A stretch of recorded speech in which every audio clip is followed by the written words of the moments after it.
Hi friends, welcome to my YouTube channel. Friends, अगर आप बिहार दरोगा, BPSC, SSC GD, railway, Indian army, navy तथा air force की तैयारी करना चाहते हैं तो हमारे डेली क्यूज से जुड़कर आप अपनी तैयारी को और बेहतर कर सकते हैं। हमारे आज के क्यूज का विषय है प्राचीन भारतीय इतिहास, और यह प्राचीन भारतीय इतिहास घटना चक्र जीएस पॉइंटर के बुक से लिया गया है। और आज के टेस्ट के जो भी 50 क्वेश्चन हैं वो सिलेक्टेड क्वेश्चन है जो एग्जाम के दृष्टिकोण से काफ़ी महत्वपूर्ण है। आइए देखते हैं फर्स्ट क्वेश्चन है, भारत में मानव का सर्वप्रथम साक्ष्य कहाँ मिलता है? भारत में मानव का सर्वप्रथम साक्ष्य कहाँ मिला है? तो यह मिला है नर्मदा घाटी में। नर्मदा घाटी में, ऑप्शन डी सही है। नेक्स्ट क्वेश्चन है, उस स्थल का नाम बताइए जहां से प्राचीनतम अस्थायी जीवन के प्रमाण मिले हैं। किस स्थल से प्राचीनतम अस्थायी जीवन के प्रमाण मिले हैं? तो वह स्थान है मेहरगढ़ से। और वर्तमान में मेहरगढ़ पाकिस्तान में पड़ता है। क्वेश्चन नंबर 3 देखते हैं, खदानों की कृषि सर्वप्रथम प्रारंभ हुई थी कब? खदान कृषि सर्वप्रथम कब प्रारंभ हुई थी? तो सही उत्तर है इसका नवपाषाण काल में, ऑप्शन ए सही है। नेक्स्ट है, नौदा टोली किस राज्य में अवस्थित है? नौदा टोली किस राज्य में अवस्थित है? तो यह स्थित है मध्य प्रदेश राज्य में। क्वेश्चन नंबर 5 है, राख का टीला निम्नलिखित किस नौपाषाण स्थल से संबंधित है? सही उत्तर है इसका संगनकल्लू से, ऑप्शन बी सही है। नेक्स्ट क्वेश्चन है क्वेश्चन नंबर 6, माध्यमिक प्रसंग में पशुपालन के प्रमाण जहां से मिले हैं वह स्थान कौन सा है? तो वह स्थान है आदमगढ़। माध्यमिक प्रसंग में पशुपालन के प्रमाण मिले हैं आदमगढ़ से, आदमगढ़। क्वेश्चन नंबर 7 है, सिंधु घाटी सभ्यता को आर्यों से पूर्व रखे जाने का महत्वपूर्ण कारण क्या है? तो इसका कारण है मृदभांड के कारण पता चल पाया है कि सिंधु घाटी सभ्यता की जो अवधि थी वो आर्यों से पूर्व की अवधि थी, ऑप्शन डी सही है। क्वेश्चन नंबर 8 देखते हैं, सिंधु सभ्यता का महान स्नानागार कहां से प्राप्त हुआ है?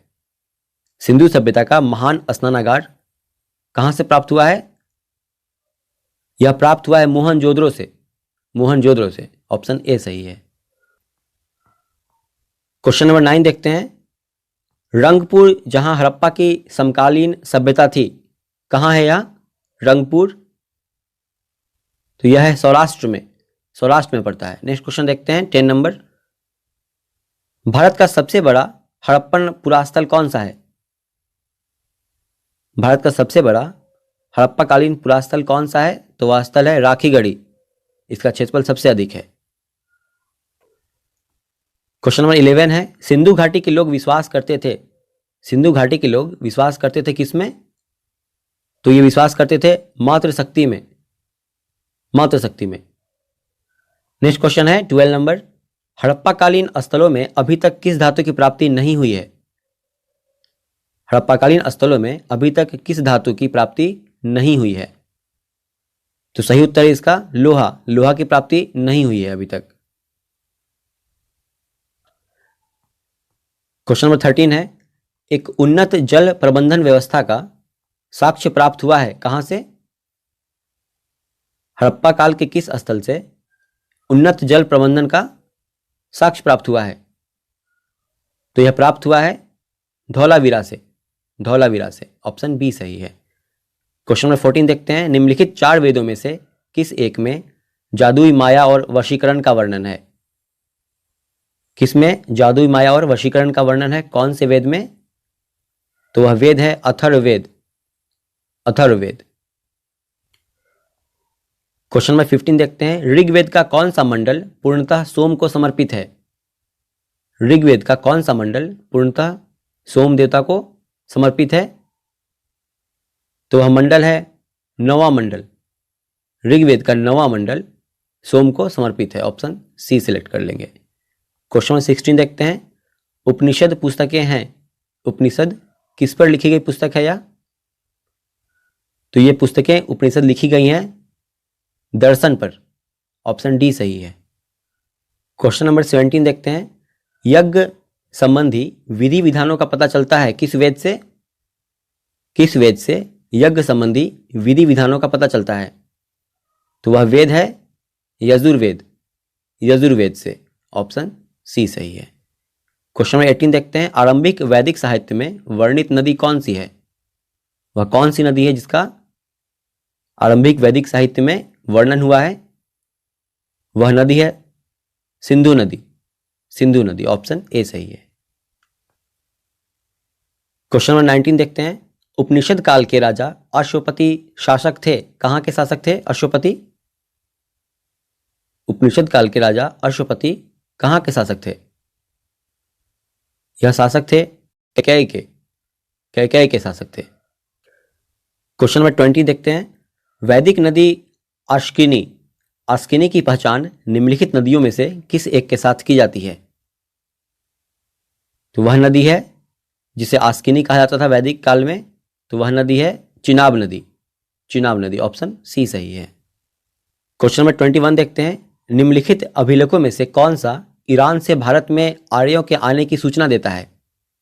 वह कौन सा अभिलेख है चारों में से जो ईरान से भारत में आर्यों के आने की सूचना देता है?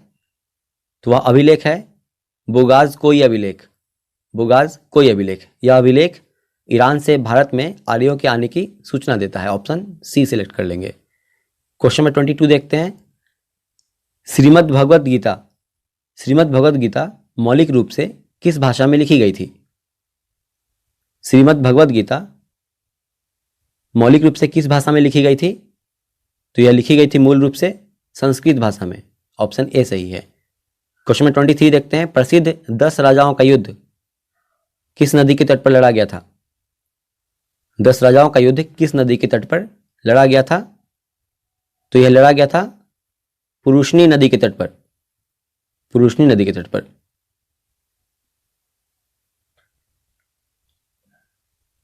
क्वेश्चन नंबर 24 देखते हैं। सत्यमेव जयते, सत्यमेव जयते शब्द कहां से लिया गया है? सत्यमेव जयते शब्द कहां से लिया गया है? तो यह लिया गया है मुंडक उपनिषद से। मुंडक उपनिषद से। नेक्स्ट है महात्मा बुद्ध का महापरिनिर्वाण कहां हुआ था? महात्मा बुद्ध का महापरिनिर्वाण कहां हुआ था? तो सही उत्तर है इसका ऑप्शन सी कुशीनगर में। महात्मा बुद्ध का महापरिनिर्वाण कुशीनगर में हुआ था। क्वेश्चन नंबर 26 है। बुद्ध की मृत्यु के बाद प्रथम बौद्ध संगीति की अध्यक्षता की गई थी किसके द्वारा? बुद्ध की मृत्यु के बाद प्रथम बौद्ध संगीति की अध्यक्षता किसके द्वारा की गई थी? तो इसकी अध्यक्षता की गई थी महाकश्यप के द्वारा। महाकश्यप के द्वारा। और प्रथम बौद्ध संगीति हुई थी राजगीर में। नेक्स्ट क्वेश्चन है 27। महात्मा बुद्ध ने अपना पहला धर्मचक्र प्रवर्तन, इसे महात्मा बुद्ध का पहला उपदेश भी कहते हैं, किस स्थान पर दिया था? तो वह स्थान था सारनाथ। ऑप्शन बी सही है, सारनाथ में। क्वेश्चन नंबर 28 देखते हैं। निम्नलिखित में से किस नगर में प्रथम बौद्ध सभा आयोजित की गई थी? निम्नलिखित में से किस नगर में प्रथम बौद्ध सभा आयोजित की गई थी? सही उत्तर है इसका ऑप्शन सी राजगीर में। राजगीर में। नेक्स्ट क्वेश्चन देखते हैं 29 नंबर। भारतीय कला में बुद्ध के जीवन की किस घटना का चित्रण मृग सहित चक्र, मृग सहित चक्र द्वारा हुआ है? बुद्ध के किस जीवन की घटना का चित्रण हुआ है मृग सहित चक्र के द्वारा? तो वह घटना थी जो बुद्ध से जुड़ी थी, वह प्रथम उपदेश। प्रथम उपदेश। ऑप्शन बी सही है। क्वेश्चन नंबर 30 देखते हैं। बोधगया में महाबोधि मंदिर बनाया गया है। बोधगया में महाबोधि मंदिर बनाया गया है जहां कौन सी घटना है वहां पे हुई थी जिसके कारण वहां पे महाबोधि मंदिर बनाया गया है? तो सही उत्तर है इसका ऑप्शन बी गौतम बुद्ध को ज्ञान प्राप्त हुआ था बोधगया में। नेक्स्ट क्वेश्चन है 31। विश्व का सबसे ऊंचा कहा जाने वाला विश्व शांति स्तूप बिहार में कहां है? विश्व का सबसे ऊंचा कहे जाने वाला विश्व शांति स्तूप बिहार में कहां है? यह राजगीर में है। राजगीर में। ऑप्शन सी सही है। क्वेश्चन नंबर 32 है। बुद्ध की खड़ी प्रतिमा निम्न में से किस काल में बनाई गई थी? बुद्ध की खड़ी प्रतिमा किस काल में बनाई गई थी? सही उत्तर है इसका कुषाण काल में। बुद्ध की खड़ी प्रतिमा कुषाण काल में बनाई गई थी। क्वेश्चन नंबर 33 देखते हैं। जैन धर्म में पूर्ण ज्ञान के लिए क्या शब्द है? जैन धर्म में पूर्ण ज्ञान के लिए कौन सा शब्द प्रयोग में लाया जाता है? वह शब्द है कैवल्य। कैवल्य, ऑप्शन सी सही है। नेक्स्ट है, निम्नलिखित में से कौन सी बात बौद्ध धर्म तथा जैन धर्म में समान नहीं है? वह कौन सी बात है जो बौद्ध धर्म तथा जैन धर्म में समान नहीं है? तो सही उत्तर है इसका ऑप्शन सी आत्मदमन। आत्मदमन। क्वेश्चन नंबर 35 देखते हैं। त्रिरत्न सिद्धांत। त्रिरत्न सिद्धांत सम्यक धारण, सम्यक चरित्र एवं सम्यक ज्ञान जिस धर्म की महिमा है वह कौन सा धर्म है? वह धर्म है जैन धर्म। जैन धर्म। नेक्स्ट है, शून्यता के सिद्धांत का सर्वप्रथम प्रतिपादन करने वाले बौद्ध दार्शनिक का नाम क्या है? शून्यता के सिद्धांत का सर्वप्रथम प्रतिपादन करने वाले बौद्ध दार्शनिक का नाम क्या है? तो उनका नाम है नागार्जुन। नागार्जुन, ऑप्शन ए सही है। क्वेश्चन नंबर 37 देखते हैं। वह स्तूप स्थल जिसका संबंध भगवान बुद्ध के जीवन के किसी घटना से नहीं रहा है वह कौन सा है? वह स्तूप स्थल जिसका संबंध भगवान बुद्ध के जीवन की किसी घटना से नहीं रहा है वह कौन सा है? तो वह है सांची का स्तूप। सांची का स्तूप, यह मध्य प्रदेश राज्य में है। इसे अशोक ने बनवाया था। नेक्स्ट क्वेश्चन देखते हैं 38 नंबर। बेसनगर अभिलेख। बेसनगर अभिलेख का हेलियोडोरस कहाँ का निवासी था? हेलियोडोरस कहाँ का निवासी था? तो यह था तक्षशिला का निवासी। तक्षशिला का निवासी था। ऑप्शन बी सही है। क्वेश्चन नंबर 39 देखते हैं। भागवत संप्रदाय के विकास में किसका देन अत्यधिक था? तो भागवत संप्रदाय के विकास में अत्यधिक देन था गुप्तों का। क्वेश्चन नंबर 40 देखते हैं।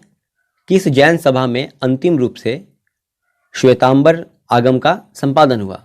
वह कौन सी जैन सभा थी जिसमें श्वेतांबर आगम का संपादन हुआ? तो वह थी पाटलिपुत्र। पाटलिपुत्र में जो जैन सभा हुई थी 300 ईस्वी पूर्व में और जिसकी अध्यक्षता स्थूलभद्र ने की थी, इसमें श्वेतांबर आगम का संपादन हुआ था। नेक्स्ट क्वेश्चन देखते हैं 41 नंबर क्वेश्चन। नयनार कौन थे? नयनार कौन थे? तो ये शैव धर्म के उपासक थे। ये शैव थे। ऑप्शन ए सही है। क्वेश्चन नंबर 42 देखते हैं। वासुदेव कृष्ण की पूजा सर्वप्रथम किसने प्रारंभ की थी?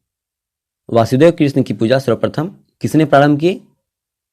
तो सही उत्तर है इसका भागवतों ने की थी। नेक्स्ट क्वेश्चन है 43। निम्नलिखित में से कौन सबसे पूर्वकालिक जैन ग्रंथ कहलाता है? वह कौन सा है चारों में से जो सबसे पूर्वकालिक जैन ग्रंथ कहलाता है? तो सही उत्तर है इसका ऑप्शन सी 14 पर्व। क्वेश्चन नंबर 44 देखते हैं। निम्नलिखित में से किसे एशिया के ज्योतिपुंज के तौर पर जाना जाता है? किसे जाना जाता है एशिया के ज्योतिपुंज के तौर पर? तो सही उत्तर है इसका ऑप्शन ए गौतम बुद्ध को। गौतम बुद्ध को एशिया के ज्योतिपुंज या लाइट ऑफ एशिया भी कहते हैं। नेक्स्ट क्वेश्चन देखते हैं 45 नंबर। त्रिपिटक ग्रंथ किस धर्म से संबंधित है? त्रिपिटक ग्रंथ किस धर्म से संबंधित है? यह संबंधित है बौद्ध धर्म से। ऑप्शन बी सही है। क्वेश्चन नंबर 46 है। संसार अस्थिर और क्षणिक है। संसार अस्थिर और क्षणिक है का निम्न में से किससे संबंधित है? यह किससे संबंधित है? तो यह संबंधित है बौद्ध धर्म से। बौद्ध धर्म से संबंधित है। नेक्स्ट क्वेश्चन देखते हैं 47। नालंदा विश्वविद्यालय के स्थापन का युग कब है? नालंदा विश्वविद्यालय के स्थापना का युग कौन है? किस युग में स्थापना हुआ था नालंदा विश्वविद्यालय का? इसका स्थापना हुआ था गुप्त काल में। गुप्त काल में। ऑप्शन सी सही है। क्वेश्चन नंबर 48 देखते हैं। बुद्ध की मां किस वंश से संबंधित थी? बुद्ध की माँ किस वंश से संबंधित थी? तो यह संबंधित थी कोलीय वंश से, कोलीय वंश से संबंधित थी। ऑप्शन डी सही है। क्वेश्चन नंबर 49 देखते हैं। निम्नलिखित में से कौन सा बौद्ध पवित्र स्थल निरंजना नदी के तट पर स्थित था? वह कौन सा है बौद्ध स्थल जो निरंजना नदी के तट पर स्थित है? तो वह स्थल था बोध गया। बोध गया, ऑप्शन ए सही है। लास्ट क्वेश्चन है क्वेश्चन नंबर 50। यापनीय किसका एक संप्रदाय था? यापनीय किसका एक संप्रदाय था? तो यह संप्रदाय था जैन धर्म का और यह दक्षिण भारत में अधिक प्रचलित था। आज के टेस्ट के 50 प्रश्न यहां समाप्त हुए। आइए अब आज का रिजल्ट देखते हैं। हमारे आज के टेस्ट का विषय था प्राचीन भारतीय इतिहास और यह प्राचीन भारतीय इतिहास के जो भी प्रश्न थे वो घटनाचक्र जीएस पॉइंटर के बुक से लिए गए थे और जो भी 50 प्रश्न थे आज के टेस्ट में वो चुने हुए प्रश्न थे जिनके एग्जाम में पूछने की संभावना बहुत अधिक रहेगी। आज के टेस्ट में अरुण कुमार और रजन खान ने कुल 50 प्रश्न अटेम्प्ट किए जिनमें उनके कुल 50 प्रश्न सही हुए हैं। कविता कुमारी, नेहा कुमारी और रोहित कुमार ने कुल 50 प्रश्न अटेम्प्ट किए जिनमें उनके 49 प्रश्न सही हुए हैं। मुन्ना कुमार ने कुल 50 प्रश्न अटेम्प्ट किए और जिनमें उनके 48 प्रश्न सही हुए हैं। और भी हमारे जो भी साथी हैं वे लगातार मेहनत कर रहे हैं और उनके मार्क्स लगातार इंप्रूव हो रहे हैं।